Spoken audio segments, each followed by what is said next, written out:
고린도 전서 10장에는 고린도 교인들을 위해서 교훈을 주기 위해서 고린도 교회가 있을 당시 그로부터 1500년 정도 되는 이스라엘 백성들이 애굽에서 나왔을 때 광야에서 살아갈 때 이야기를 꺼냈습니다. 그리고 오늘은 또 우리가 이 고린도 전서가 기록된 이후로 2000년이 지난 시점에 우리가 이 말씀을 보게 됩니다. 시간적으로도 엄청난 간격이 있고 지역도 우리와는 반대, 지구 반대편인 이들의 이야기를 보면서 우리는 자칫 그것이 남의 이야기인 양 그들을 비방할 수가 있습니다. 마치 고린도 교회 교인들이 광야에서 하나님을 원망하다가 멸망한 그런 자들을 보고 비방할 수 있듯이 우리 또한 고린도 교회의 이런 타락한 모습을 보면서 저렇게밖에 신앙생활을 못하나 그렇게 판단할 수도 있고 그렇게 비방할 수도 있습니다. 사도 바울이 1500년 전에 이스라엘 백성들의 이야기를 꺼낸 것은 그 이야기가 단지 그들의 이야기 아니고 그 당시 고린도 교회의 이야기였기 때문에 그렇습니다. 오늘 우리가 다시금 고린도 전서 이 말씀을 가지고 설교를 하고 듣게 되는 것은 이 이야기는 고린도 교회만의 이야기 아니고 오늘 우리 가운데 일어나고 있는 이야기이기 때문에 그렇습니다. 그래서 성경 말씀은 역사적으로는 과거의 사건일지라도 지역적으로는 지구 반대편에 있는 사건일지라도 그 말씀을 읽는 현장에 있는 우리들에게 하나님이 주시는 말씀입니다. 왜냐하면 타락한 인간의 본성은 3500년 전이나 2000년 전이나 지금이나 별로 달라진 것이 없습니다. 그 역사는 계속해서 반복되는 것이고 하나님이 광야에 있던 이스라엘 백성들을 대했던 그런 방식으로 오늘 2000년 전 고린도 교회들을 대하는 것이고 오늘 우리들에게도 그와 같이 대하기 때문에 그렇습니다. 광야에 나와서 원망하다 멸망한 사람들의 이야기는 그들의 이야기 아니고 고린도 교회의 이야기다 그렇게 말씀하고 있습니다. 10장 11절에 보면 그들에게 일어난 이런 일은 본보기가 되고 또한 말세를 만난 우리를 깨우치기 위하여 기록되었느니라. 그런즉 선줄로 생각하는 자는 넘어질까 조심하라. 이게 고린도 교회의 이야기만 아니고 이스라엘 백성들만의 이야기 아니고 오늘 우리에게 주시는 말씀이다. 저는 항상 말씀을 대할 때마다 이것이 나에게 주는 말씀이다. 이것이 오늘 우리 교인들에게 주신 말씀이다. 항상 그렇게 생각하고 들어야 될 줄 믿습니다. 자, 23절 모든 것이 가하나 모든 것이 유익한 것은 아니요 모든 것이 가하나 모든 것이 덕을 세우는 것은 아니니. 고린도 지역은 항구 지역이다 보니까 포세이돈이라는 바다의 신, 그 신을 섬기고 있었고 그들은 높은 산에 신전에서 제사를 드리고 있었습니다. 그리고 그 제사를 드릴 때에는 고기를 사용해서 제사를 드렸고 또 많은 양은 또 시장에 가서 다시금 팔려가는 그런 경우가 있었습니다. 그리고 또 이 사제들은 단지 제사만 드리는 것이 아니고 이웃 사제들과 성적인 어떤 결합을 하면서 그것이 신을 위한 것이다 그렇게 했습니다. 이런 문화적 배경 속에 고린도 교회가 복음을 듣고 태어났습니다. 그러다 보니 이들도 역시 예수를 믿기 그 전에 삶을 그대로 답습하는 것입니다. 또 복음이 우리를 자유케 해준다는 그런 말씀을 들었다 보니까 내가 예수를 믿었으면 이제는 마음껏 자유롭게 살아도 되겠구나 이런 또 오해를 하게 된 것이죠. 그래서 고린도 교회에 많은 문제가 일어난 것은 바로 자유에 대한 개념을 잘 몰랐고 또 그 당시 그 시대의 배경 속에서 당연한 것처럼 그렇게 생각했던 일들을 교회 안에서도 그렇게 행하고 있었기 때문에 그런 문제가 일어났습니다. 그래서 사도 바울은 오늘 모든 것이 가하나 모든 것이 유익한 것은 아니요 모든 것이 가하나 모든 것이 덕을 세우는 것은 아니다. 우리가 이제 어떤 사람이 감옥에 갇혀 있다가 밖에 이제 나오면 자유가 있습니다. 자유. 감옥에서 내보낼 때는 왜 내보내겠습니까? 다시금 죄를 지으라고 내보내겠습니까? 더 이상 죄를 짓지 말라고 내보내겠습니까? 더 이상 짓지 말라고 내보내는 거죠. 그런데 감옥에 나온 지 얼마 안 돼가지고 다시금 죄를 짓고 감옥에 가는 그런 기사를 우리가 볼 때가 있습니다. 그러면 그 사람은 감옥에서 나온 아무런 유익이 없는 것이죠. 그래서 항상 우리에게 어떤 자유가 있으면 이 자유를 가지고 자유가 있다고 내 마음대로 행동하라는 것은 아닙니다. 이 자유가 내게 유익이 되는가, 또 내게 유익이 된다고 타인에게 방해가 되면 그것은 잘못된 것입니다. 내게 유익도 되고 타인에게 유익도 되면 참 더할 나위 없이 좋은데, 내게 유익은 되지만 타인에게 방해가 된다면 그 자유는 제한받아야 하는 것이고, 또 공동체에 어떻게 덕을 세우는가를 항상 살펴봐야 됩니다. 그래서 우리에게는 자유를 가지고는 항상 우리가 먼저 생각해야 될 것이, 이 자유를 행하는 것이 내게 유익이 되는가 안 되는가를 먼저 생각해야 되고, 그 다음에는 타인에게 유익이 되는가 안 되는가. 내게 자유가 있다고 해서 지하철 같은 데서 담배를 피우고 하면 되겠습니까? 다른 사람이 피해를 주는 거잖아요. 나의 자유가 타인의 자유를 침해하지 않도록 해야 되는 것이고, 그 다음에는 공동체의 덕을 세울 수 있도록 해야 된다. 우리가 어떤 행동을 할 때는 항상 이 세 가지를 생각하면서 해야 됩니다. 이 덕을 세운다는 말은 건축한다, 집을 세운다, 또 집에 기초를 놓는다, 이런 의미가 있는데, 이것을 오늘 우리식으로 말하면 좋은 선례를 남긴다, 그런 의미입니다. 이 교회에서 보면 어떤 일을 할 때 보면 항상 앞에 있는 선례를 따라가지고 하는 경우가 많이 있잖아요. 근데 좋은 선례 같으면 우리가 따라하고, 나쁜 선례 같으면 이게 바꾸고 이렇게 하지 않습니까? 그래서 여기서 덕을 세운다는 것은 좋은 선례를 남긴다는 것입니다. 그래서 우리가 하는 행동이 남들이 봤을 때, 야, 저렇게 해야 된다, 저분은 본받아야 된다, 그런 좋은 선례를 남겨놔야 우리의 후배들이 그 위에서 신앙생활을 할 수 있기 때문에 그렇습니다. 그래서 교회마다 전통이 있는데, 어떤 교회는 참 교인들이 목회자를 잘 섬기고 목회자가 참 교인들을 귀히 여기는 그런 교회가 있습니다. 그런 교회는 시간이 지나도 늘 평안하게 되는 거죠. 어떤 교회는 보면은 교인들이 목회자를 내보내고 목회자가 또 교인들을 이용하고 이러다 보니까 이 목회자와 교인들 간에 아주 안 좋은, 서로 대립된 관계에 있는 그런 교회가 있습니다. 왜 그러냐, 앞에 선례가, 그런 나쁜 선례가 남아있기 때문에 그 자기도 욕을 하면서 그것을 계속 배우게 되는 거거든요. 그래서 우리는 항상 어떤 행동을 할 때 이게 교회 공동체 좋은 선례인가 아닌가를 한번 좀 생각해 봐야 됩니다. 저는 우리의 이야기도 우리 교회에서 우리 후대들에게도 좋은 선례를 남길 수 있는 그런 전통을 세워가야 되고, 또 인근에 있는 다른 교회에서도 지동교회 그러면 좋은 선례를 남기는 그런 우리가 본을 보이는 행동을 해야 될 줄 믿습니다. 자, 25절 무릇 시장에서 파는 것은 양심을 위하여 묻지 말고 먹어라. 이는 땅과 거기에 충만한 것이 주의 것임이라. 이것은 그 당시 많은 고기들이 신전에서 제사를 드리고서 그 다 소비를 못하니까 이게 다시금 시장으로 인해 가는 것입니다. 물건을 살 때 이거 제사 드린 겁니까? 안 드린 겁니까? 물어보면 주인이 뭐라고 하겠습니까? 양심상은 이거 제사 드린 겁니다, 그래서 싸게 드립니다, 이렇게 말할 수도 있지만, 또 팔기 위해서는 이거 안 드린 것입니다, 이렇게 말할 수 있거든요. 물어보면 괜히 또 이야기하는 그 판매하는 사람들이 또 양심의 가책을 받으니까 그냥 제사 드린 것이든 안 드린 것이든 묻지 말고 그냥 먹으라는 것입니다. 즉 하나님은 한 번뿐이니까 다른 신전 신이라는 것은 다 사람이 만들어 놓은 거 아닙니까? 그 앞에 제사를 드렸다고 해서 신이 와서 그 음식을 맛보고 하는 것 아니잖아요. 우리가 죽은 조상들에게 제사 음식을 차려놓으면 그들은 죽은 조상이 와서 맛을 보고 간다고 하지만 그것은 지어낸 이야기일 뿐이지 실제로는 그렇지 않거든요.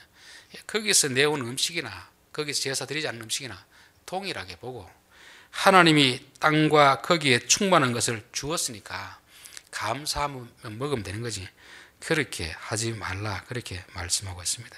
자, 27절 불신자 중 누가 너희를 청할 때 너희가 가고자 하거든 너희 앞에 차려놓은 것을 무엇인지 양심을 위하여 묻지 말고 먹어라. 예수 안 믿는 사람들이 또 초대를 해가지고 가서 음식을 차려놨는데 혹시 이거 제사 드리는 음식 아니죠? 이렇게 물어보지 말라는 것입니다. 그 사람도 또 역시 대답하기가 좀 애매하잖아요. 사실대로 말하려고 하니까 예수 믿는 사람을 청해놓고 좀 잘못한 것 같고, 또 거짓말 하려고 하니까 양심의 가책이 되니까 그런 거 그냥 묻지 말고 먹으라는 것입니다. 그러나 그 중에 어떤 사람이, 어떤 사람은 믿는 사람이겠습니까? 안 믿는 사람이겠습니까? 믿는 사람이겠죠. 목사님, 제사 드리고 난 음식인데 먹어도 되겠습니까? 그렇게 말하면 그 사람을 위해 가지고 먹지 말라는 것입니다. 그래서 먹고 안 먹고가 중요한 것이 아니고, 이게 제사상에 들어졌나 안 들어졌나 이게 중요한 게 아니고, 상대방을 배려하는 입장에서 먹을 수 있으면 먹고 먹지 않을 수 있으면 안 먹어도 된다는 것입니다. 먹을 자유가 있지만 상대방을 위해서 내가 먹어줘야 될 때도 있고, 또 상대방을 위해서 먹지 말아야 될 때도 있다는 것을 말씀하고 있습니다. 우리 지동교회는 그런 일이 별로 없는데, 지금도 이제 다른 일부 아주 보수적인 교회 가면 주일날 돈을 안 쓰기로 철저하게 안 쓰는 그런 교회가 있습니다. 어느 교회에서 이제 목사님과 장로님들과 교인들이 문병을 갔습니다. 예배 후에 오후에 문병을 가면 좀 그 지역이 아니고 좀 먼 지역을 가잖아요. 그러니까 이제 올 때쯤에 저녁 시간이 다 돼갑니다. 또 보통 이제 병문안을 가면 그쪽에서 가면서 뭐 차라도 한잔 드시라고 돈을 좀 주잖아요. 그래서 어떤 분이 목사님 좀 식사하고 갑시다. 때도 다 되었는데. 그러니까 갑시다. 그러니까 어느 장로님이 목사님 오늘 주일인데 돈을 쓰면 되겠습니까? 바로 그냥 가서 집에 가 드시죠. 이렇게 했습니다. 근데 한 반 정도는 식사하고 갑시다. 그리고 한 반 정도는 그래도 주일인데 장로님 말씀을 따라서 그냥 가야지. 그래서 반은 집으로 돌아가고 반은 식사를 하고 그렇게 돌아갔습니다. 그로 인해서 그것 때문에 교회 안에서 많이 문제가 되었다는 그런 이야기를 들었습니다. 실제 있었던 이야기인지 아니면 지어낸 이야기인지 모르겠지만 현실적으로 있을 수 있는 그런 문제거든요. 그러면 목사는 어떻게 되겠습니까? 한 사람이라도 그렇게 주장하는 사람이 있다면, 그러면 우리가 배가 고프더라도 집에 가서 드십시다. 이게 지혜롭다고 생각하는데, 이거 주일날 다른 것도 아니고 신방 갔다 오다가 배가 고파서 사 먹는데 그걸 뭐 이렇게 문제 삼느냐. 이렇게 하면 사실은 문제는 안 되는데, 앞에서 그것이 중요하다고 생각하는 사람이 있다면 그 사람이 걸림이 되니까 먹을 수 있는 자유가 있더라도 그렇게 먹지 말라는 것입니다. 결국 이건 무엇입니까? 내 기준을 따라서 내 자유를 행사하는 게 아니고 나의 자유가 타인의 양심에 가책이 되지 않도록 그렇게 행동하라는 것입니다. 그래서 항상 내게 있는 자유만 주장하지 말고 내가 하는 행동이 할 수 있더라도 교인들에게, 다른 사람들에게 덕이 될 수 있도록, 좋은 선례가 될 수 있도록 그렇게 하라는 것입니다. 자, 그런즉 너희가 먹든지 마시든지 무엇을 하든지 다 하나님의 영광을 위하여 살아, 이렇게 됐습니다. 먹든지 마시든지 무엇을 하든지, 이것은 먹고 마시는 것은 우리 일상적인 일 아닙니까? 그리고 어떤 일을 하든지, 이 말을 보면 거룩한 것과 세속된 것은 일이 구분하는 것이 아니다. 보통 이제 보면 교회에서도 목회자라든지 선교사님들은 다 거룩한 일을 하고, 농사 짓고 직장 다니는 사람들은 다 세속적인 일을 하는 것으로 그렇게 이제 주장하는 분들이 있는데, 그건 아주 잘못된 것입니다. 목회를 하면서도 선교를 하면서도 세속적인 일을 할 수가 있습니다. 우리가 농사를 짓고 직장을 하면서도 거룩한 일이 될 수 있습니다. 일이 중요한 게 아니라는 거예요. 일이. 죄 짓는 일이 아니면 일을 할 수도 있고 죄를 할 수도 있습니다. 어느 장사하는 분들이 오뎅 장사를 해야 되겠습니까? 붕어빵 장사를 해야 되겠습니까? 하나님한테 물어보면 하나님 뭐라고 하겠습니까? 네가 잘하는 걸 해라, 잘하는 거. 어느 장사를 하는 게 중요한 게 아니고 그 장사를 하면서 어떻게 하느냐, 이게 더 중요하다는 것입니다. 자, 먹든지 마시든지 무엇을 하든지, 그러니까 성도가 하나님의 영광을 위해서 하면 그 일이 비록 장사를 하든지 농사를 짓든지 직장생활 하든지 밖에서 휴지를 줍든지 남들이 보기에는 아무리 무시하는 그런 직업일지라도 우리가 그 일을 통해서 하나님이 내게 주신 사명이다, 하나님의 영광을 위해서 한다면 그 일은 바로 거룩한 일이 된다는 것을 말씀하고 있습니다. 하나님의 영광을 위해 살아라는 말이 보통 이제 우리가 오해하는 경우가 있습니다. 우리가 어떤 일에 좀 잘 돼야 하나님께 영광이 되고 실패하면 하나님의 이름, 영광을 좀 가린다고 생각하는 경우가 있잖아요. 학생들 같으면 좋은 대학에 들어가면 막 플랜카드도 걸고 하나님께 영광이 되고, 좀 지방대 가면 하나님의 영광을 가리는 것처럼 생각하고, 직장 생활하는 사람도 승진을 하면 하나님께 영광이 되고, 좌천하며 하나님께 영광을 가리는 것처럼 생각합니다. 장사하시는 분들도 가게가 날로 번창하며 하나님께 영광이 되고, 가게가 개업했다가 얼마 있다가 문을 닫으면 하나님께 영광을 가리는 것처럼 그렇게 생각하는데, 그것은 철저하게 인간의 기준입니다. 인간의 기준. 먹든지 마시든지 실패하든지 성공하든지 그게 중요한 게 아니고, 그 일을 통해서 하나님의 영광이 드러나느냐 안 드러나느냐, 그게 중요하다는 것입니다. 하나님의 영광이 드러나도록 하라는 말은 하나님의 거룩함이 나타나도록 하라. 거룩함. 하나님의 거룩함이 나타나도록 하라는 그런 의미가 있습니다. 우리들은 하나님의 백성이잖아요. 그럼 우리는 누구를 닮아야 됩니까? 하나님을 닮아야 되죠. 만약에 우리 자식이 저를 안 닮고 옆집에 누군가를 닮았다면 그 자식이 아무리 공부를 잘해도 저에게는 뭐가 됩니까? 수치가 될 거 아닙니까? 동네 사람들이 이거 쟤는 자기 아버지를 안 닮았다, 이렇게 하면 불륜해서 태어난 자식이거든요. 비록 공부를 못하더라도 그 아이가 나를 닮았다면 그게 영광이 되는 것입니다. 아버지를 닮은 자식, 아버지의 좋은 성품을 물려받은 자식이 바로 하나님께 영광이 되는 거죠. 그래서 우리는 항상 먹든지 마시든지 무엇을 하든지 항상 내가 이 일이 하나님의 성품이 나를 통해서 나타나고 있는가를 생각이 됩니다. 우리 민수기 20장에 보면 모세가 반석에서 물을 내면서 뭐라고 했습니까? 이 패역한 놈들아. 그렇게 하니까 하나님이 너 안 되겠다. 내가 너를 세울 때는 내 백성들에게 나의 거룩한 성품을 드러내라고 너를 세웠는데, 내가 성질내는 건 되지만 너는 성질내서는 안 되는데 너 왜 성질내느냐, 그렇게 할 때가 많이 있습니다. 그래서 우리 항상 성도들은 내 자녀들을 대할 때도, 내 이웃을 대할 때도, 교인을 대할 때도 내가 하는 말과 행동이 여기서 항상 하나님의 거룩함이 드러나는가, 하나님의 마음이 드러나는가를 생각하면서 해야 됩니다. 내 타락한 본성이 드러나는 게 아니고 하나님의 성품이 드러나도록 해야 되는 것입니다.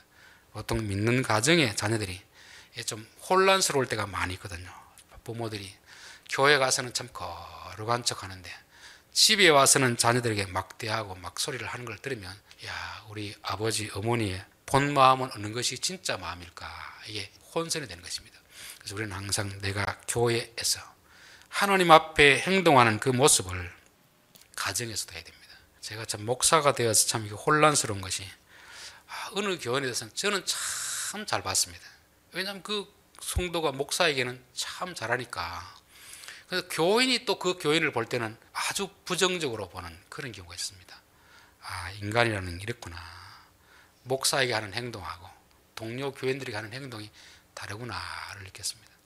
자, 여러분, 우리의 행동이라는 것은 항상 일관되게 교인을 대하든지 이웃을 대하든지 자식을 대하든지 항상 내 속에서 뭐가 나오도록 하는 겁니까? 하나님의 성품이 나타나도록 그렇게 해야 하나님께서 영광을 돌리는 것입니다. 또 하나, 하나님의 영광을 위하여 살라는 말은 우리의 어떤 행동과 하나님의 영광이 직결되는 것입니다. 예를 들면 자식이 참 공부를 잘하고 좋은 대학 가면 누가 영광을 받겠습니까? 아버지가 영광을 받겠죠. 현수막 보면 어느 마을 누구누구의 아들 누구누구 사법고시 합격 이러면 그 아들도 영광스럽지만 그 아버지가 얼마나 영광이 되겠습니까? 전 우리 성도들의 말과 행실이 항상 하나님의 영광과 직결된다. 우리가 잘하면 하나님이 영광 받는 것이고 우리가 잘못하면 하나님이 욕을 먹게 되어 있습니다. 그래서 신문에 보면 항상 목회자가 뭘 잘못하면 다른 사람도 똑같이 그런 일을 해도 다른 사람 이야기는 그냥 조그마한 면에 나온다 하면 목회자가 잘못하면 아주 크게 나오는 것입니다. 왜냐하면 목회자와는 하나님의 영광과 직결되기 때문에 그런 것입니다. 또 우리가 영광이라 하면 보통 우리가 이제 찬양하고 나서 하나님께 영광의 박수를 올립시다. 이것도 영광 돌리는 건데, 성경이 하나님께 영광 돌리라는 말은 우리가 우리 입으로 하나님께 영광을 돌리는 게 아니고 우리의 행동을 통해서 다른 사람들이 영광을 돌리라는 것입니다. 마태복음 5장 16절에 보면 이같이 너희 빛이 사람 앞에 비치게 하여 그들로 너희 착한 행실을 보고 하늘에 계신 너희 아버지께 영광을 돌리게 하라. 우리에게서 하나님의 본성이 나타나면 그 본성을 가지고 어떤 행동을 하면 그 행동을 보는 안 믿는 사람들이 저 사람 보니까 참 하나님이 계신 것이 맞구나. 그래서 안 믿는 사람들이 하나님께 영광을 돌린 것입니다. 우리가 직접 하나님께 영광을 돌리는 게 아니고 우리의 행동에서 하나님의 마음이 나타나면 다른 사람들이 그것을 보고 나서 하나님께 영광을 돌리도록 하라는 것입니다. 예전에 한번 말씀드렸는지 모르겠는데요. 어느 가게, 야채, 생필품을 파는 가게에 한 손님이 와서 보면 항상 이 채소나 다른 걸 사갈 때 제일 시들하고 오래된 걸 사간답니다. 보통 사람들 어떻게 합니까? 이것저것 만져보고 제일 좋은 것만 사가잖아요. 그러니까 멀쩡한 것도 자꾸 만지다 보면 시들어지게 되잖아요. 근데 이분은 한 번이 아니고 올 때마다 채소를 사갈 때 보면 제일 오래되고 유효기간이 다 된 걸, 그런 걸 사간답니다. 그래서 이 주인이 도대체 저 사람은 뭐 하는 사람이길래 저럴까? 나중에 이제 물어봤습니다. 왜 이런 걸 사갑니까? 그러니까 싱싱한 것은 제가 아니라 딴 사람에게도 팔 수가 있지만 이렇게 이렇게 다 시드는 것은 다른 사람에게 안 팔리면 주인이 손해가 볼 거 아닙니까? 저는 오늘 가서 이걸 해 먹었기 때문에 싱싱하든 조금 시들었던 것은 관계가 없습니다. 그런 말을 하더랍니다. 어떻게 요즘 세상에 이런 사람이 있을까? 나중에 알고 보니까 그 사람이 예수 믿는 사람이라는 겁니다. 그때 주인이 감동을 했습니다. 요즘 세상에서 참 교회를 욕하는데 진짜 교인들을 못 만나서 그렇구나. 내가 이 사람을 보니까 교회 다니는 사람들이 새롭게 보이는구나 하는 것입니다. 자, 너희 착한 행실을 보고 하늘에 계신 너희 아버지께 영광을 돌리게 하라. 여기서 착한 행실이 뭐겠습니까? 바로 앞에 한 이야기죠. 그 밑에 또 다시 결론적으로 나오고 있습니다. 32절, 유대인에게나 헬라인에게나 하나님의 교회나 그치는 자가 되지 말고 나와 같이 모든 일에 모든 사람을 기쁘게 하여 자신의 유익을 구하지 아니하고 많은 사람들의 유익을 구하여 그들로 구원을 받게 하라. 즉 우리가 하는 착한 행실은 뭐냐면 내게 자유가 있으니까 내 마음대로 하라는 말이 아닙니다. 나의 유익을 구하지 아니하고 다른 사람들의 유익을 구하고 다른 사람을 기쁘게 하는 이 행실이 착한 행실이라는 것입니다. 가끔씩 보면 이제 식당에 가서 어떤 교회에서 오면 표시가 나잖아요. 막 떠들고 권사님, 장로님 하는 것도 다 표시가 납니다. 또 기도도 큰 소리를 하잖아요. 그리고 나서 또 밥을 먹다 보면 주인장을 막 고함을 치면서 부릅니다. 여기 반찬에 머리카락이 빠졌는데 이거 바꿔달라느니 막 이런 식으로 이야기하면 제가 그런 이야기를 들으면서 정말 기도하지 말고 밥을 먹든가, 기도는 해놓고 나서 저렇게 까다롭게 하면 그 사람이 그 사람을 욕하겠습니까? 교회 다니는 사람을 욕하겠습니까? 교회 다니는 사람을 욕하겠죠. 제가 인근에 한번 식당에 가서 그때 목사님들하고 갔는가 반찬에 파리가 빠져 있더라고요. 그래서 어떤 분이 이야기하려고 하길래 그냥 두십시오. 우리가 목사인 거 다 알고 있는데 그거 안 먹으면 되는 거지 그걸 가지고 따진들 그게 무슨 소용이 있겠습니까? 그런 적이 있습니다.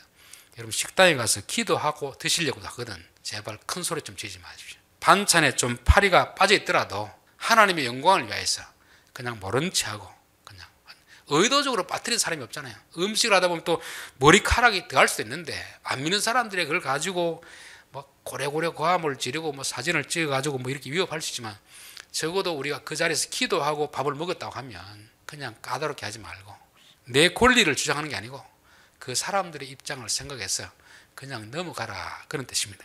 그게 결국은 우리에게 착한 행실이 되는 것이고 그게 하나님께 영광을 돌리는 것입니다. 우리가 손을 높이 들고 하나님께 영광을 돌립시다 박수친다고 그게 영광이 되는 게 아니고 안 믿는 사람들 앞에서 우리가 하는 행동이 내 이기적인 행동을 하는 게 아니고 내가 손해를 보면서도 상대방을 배려하는 마음, 상대방의 유익을 구하는 마음, 그 마음이 하나님께 영광이 된다는 것입니다. 자, 결론입니다. 오늘은 우리에게 주어진 자유를 어떻게 사용할 것인가. 사람들은 자기 자유가 있으니까 마음대로 해도 된다고 생각합니다. 자유라는 것은 타인의 자유를 침해하지 않는 범위 내에서 행하는 것이 자유이지 타인의 자유를 침해해도 되는 건 아닙니다. 또 자유가 있다고 해서 자기 몸을 망가뜨리면서 먹는 것도 그것은 참 어리석은 거잖아요. 그렇죠? 적어도 내게 있는 자유를 사용할 때는 내게 유익이 되고 또 내게만 유익되는 게 아니고 누구에게 유익되도록 해야 됩니까? 타인에게 유익되도록 그렇게 해야 되는 것입니다. 또 그 행동이 공동체에 어떤 선례를 남기는가, 좋은 선례를 남기는가, 아주 나쁜 선례를 남기는가. 우리가 하는 행동이 시간이 지나고 나면 우리 후손들이 평가할 것입니다. 우리 위에 선배님 중에서 이런 분이 계셨는데 참 이런 훌륭한 인품은 이런 신앙은 우리가 본받아야 됩니다. 이런 좋은 본보기가 돼야지. 우리는 그런 분처럼 해서는 안 됩니다. 그분 때문에 교회가 참 많이 시끄러웠습니다. 그분 때문에 교회가 동네 사람들에게 손가락질 얼마나 받았습니까? 이런 말을 들어서는 안 되는 것입니다. 항상 내게 손해가 되더라도 좋은 선례를 남기도록 해야 되는 것이고, 또 어떤 사람이 시장에 가서 물건을 살 때도 이거 우상에게 바친 겁니까? 안 바친 겁니까? 물어보지 마시고, 잔치를 초대한 불신자가 고기를 내놓을 때 혹시 이게 또 제사 음식 아니죠? 이렇게 물어보지 말라는 것입니다. 하나님이 주신 것은 감사함으로 먹으면 됩니다. 즉 내 입장이 아니고 항상 상대방을 배려하는 입장에서 하라는 것입니다. 무엇을 하든지 하나님의 영광을 위하여 살아. 교회에 사는 일은 거룩하고 세상에 하는 일은 세속적이다, 이렇게 구분하지는 않습니다. 무슨 일을 하든지 먹는 거 마시는 것조차도 이게 거룩한 일이 될 수가 있습니다. 목사가 설교하는 것도 세속적인 일이 될 수가 있습니다. 무엇을 위해서 하냐 하는 거죠. 하나님의 영광을 위해서 하면 우리가 그것은 거룩한 일이 됩니다. 하나님께 영광을 돌린다는 것은 우리를 통해서 하나님의 성품이 나타나고 있는가, 우리 자녀들이 부모의 행동을 볼 때 우리 부모님에게는 하나님의 모습이 나타나는구나, 우리 이웃 사람들이 우리 성도들을 볼 때 저분에게는 하나님의 성품이 나타나는구나. 결국 하나님께 영광을 돌리는 것은 내가 하나님께 영광 돌리는 것도 되지만 더 중요한 것은 다른 사람이 우리의 삶을 보고 나서 하나님께 영광 돌리도록, 이 성경이 말하는 것은 마태복음도 그렇고 고린도전서도 그것을 말씀하고 있습니다. 그래서 그 영광을 돌리기 위해서 거치는 자가 되지 마라. 자꾸 너무 까다롭게 이것저것 따지고 다른 사람 너 걸려 넘어게 하지 말고 다른 사람의 유익을 위해서 다른 사람이 기뻐하는 일을 하는 것이 우리가 하나님께 영광이 되는 삶이 될 줄 믿습니다. 기도하겠습니다.